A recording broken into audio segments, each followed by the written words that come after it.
Le silence est une arme, et la plupart des hommes ne savent pas s'en servir.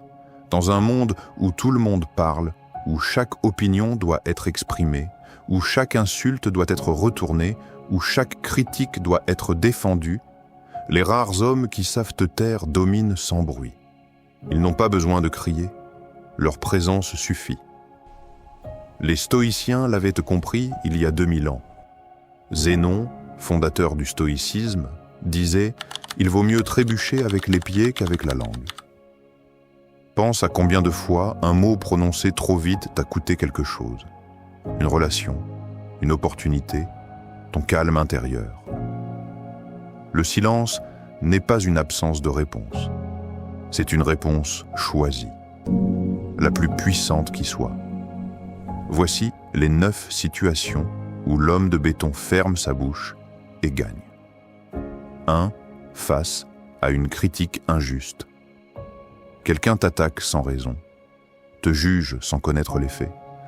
L'instinct primitif te pousse à te défendre, à expliquer, à te justifier. C'est exactement ce qu'il ne faut pas faire. Marc Aurèle écrivait « Si quelque chose d'extérieur te trouble, ce n'est pas la chose elle-même qui te blesse, c'est le jugement que tu portes sur elle. » Ce qui te blesse dans la critique, ce n'est pas la critique, c'est ta réaction à la critique. Quand tu répliques sous l'émotion, tu valides l'attaque. Tu prouves que les mots de l'autre ont du pouvoir sur toi. Mais quand tu gardes le silence, un silence calme, posé, presque indifférent, tu envoies un message bien plus fort. Ces mots ne m'atteignent pas. Le silence face à l'injustice n'est pas de la lâcheté, c'est de la maîtrise. Laisse la qualité de tes actes répondre à ta place. Les résultats parlent plus fort que n'importe quelle défense verbale. 2. Face au vantard. Tu es dans une pièce. Quelqu'un étale ses succès, son argent, ses voyages. L'ego te dit « Parle de ce que toi tu as accompli. Montre que tu n'es pas en dessous. » Ne fais pas ça. Le stoïcisme enseigne la retenue. Quand tu choisis le silence face aux vantardises, tu gardes ton énergie pour quelque chose de plus utile. Tu n'as pas besoin de valider tes succès par des mots, surtout pas face à quelqu'un qui a besoin de l'attention des autres pour exister. L'homme qui se tait dans ces moments-là dégage quelque chose de rare. Il est certain de sa valeur. Il n'a rien à prouver à personne. Ce silence communique une confiance que les mots ne peuvent pas fabriquer. 3. Dans la colère. La colère, c'est un feu. Et comme tout feu, elle brûle celui qui la tient autant que celui qu'elle vise.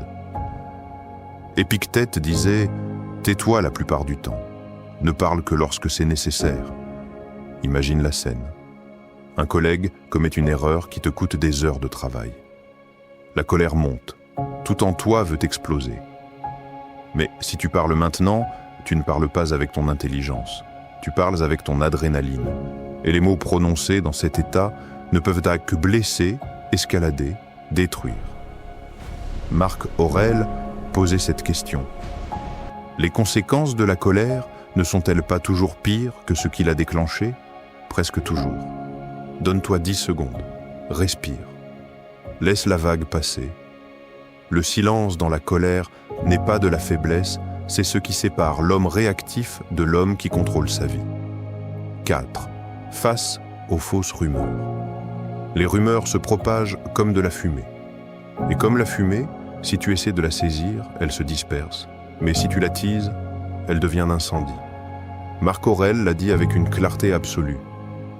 Tu as le pouvoir sur ton esprit, pas sur les événements extérieurs. Comprends cela, et tu trouveras la force.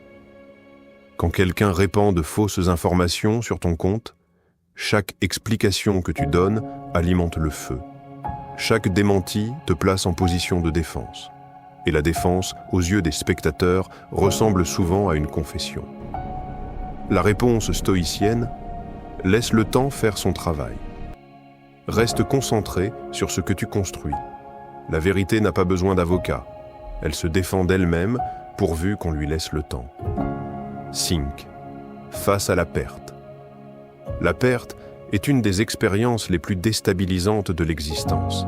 un être cher, une relation, un projet dans lequel tu t'étais entièrement investi.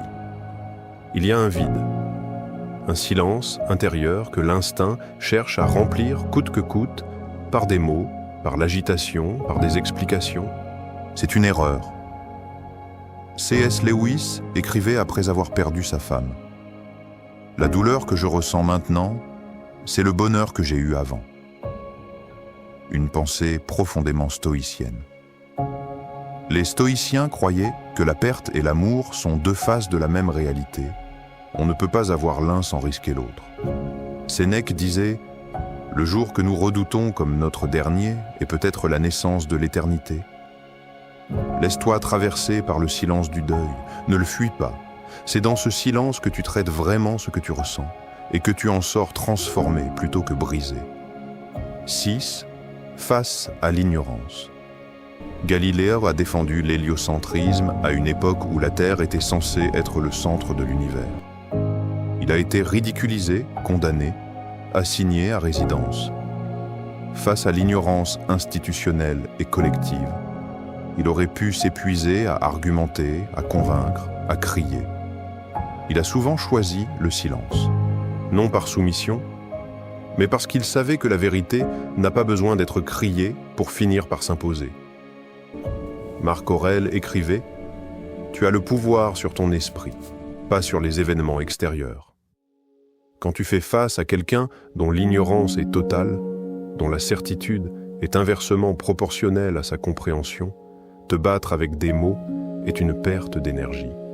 Reste calme, reste factuel, et laisse le temps révéler la vérité. Sept. Face. Au commérage, les commérages sont une tentation constante. On t'en parle. On t'invite à prendre parti, à commenter, à ajouter ta pierre à l'édifice. Ne le fais pas. Marc Aurèle disait « La meilleure vengeance est de ne pas ressembler à celui qui t'a blessé. » En refusant d'alimenter les commérages, même indirectement, tu te places au-dessus de la mêlée.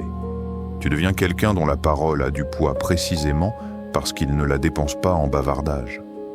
Les hommes qui commentent tout n'ont rien à prouver. L'homme de béton préserve sa parole comme une ressource précieuse. Quand il parle, les gens écoutent parce qu'ils savent qu'il ne parle pas pour rien. 8.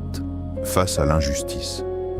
Nelson Mandela a passé 27 ans en prison pour avoir lutté contre l'apartheid. 27 ans.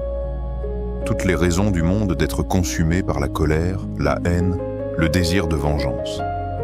Il en est sorti et a dirigé son pays vers la réconciliation. Ce n'était pas de la naïveté, c'était du stoïcisme pur. Il avait choisi, consciemment, de ne pas laisser l'injustice le transformer en quelque chose qu'il méprisait. Marc Aurèle l'a écrit dans ses méditations.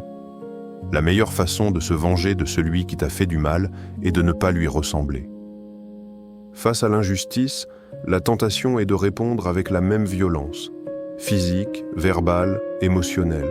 Mais ce faisant, tu deviens complice de ce que tu combats. Le silence stratégique, lui, prépare une réponse construite sur la dignité plutôt que sur la réaction. 9. Face aux insultes. Épictète a dit quelque chose qui devrait être gravé dans l'esprit de chaque homme. Si quelqu'un réussit à te provoquer, sache que ton esprit est complice de cette provocation. Relis ça. Tu n'es pas blessé par l'insulte. Tu es blessé par le fait que tu aies choisi de la laisser te blesser. Gandhi a subi des insultes, des attaques verbales et physiques tout au long de son combat pour l'indépendance. Sa réponse systématique était le silence et la compréhension. Pas parce qu'il était faible, mais parce qu'il avait compris que répondre à la provocation, c'est lui donner le pouvoir qu'elle cherche. Quand tu te tais face à une insulte, tu désarmes celui qui t'attaque. Tu lui montres que son arme ne fonctionne pas sur toi. Et aux yeux de ceux qui observent, tu te positionnes comme l'homme au-dessus, celui qui n'a pas besoin de descendre dans la boue. Ces 9 situations ont un point commun. Toutes te tendent un piège émotionnel. Toutes te poussent à réagir, à parler, à te défendre, à expliquer, à t'emporter. Et chaque fois que tu résistes à ce piège, chaque fois que tu choisis le silence avec lucidité, tu construis quelque chose que personne ne peut te prendre, une maîtrise intérieure absolue. Marc Aurèle l'a résumé en une seule phrase. Ne perds pas ton temps à argumenter sur ce que doit être un homme bien. Sois-en un. Le béton ne crie pas, il tient. Travaille en silence. Laisse ton existence parler.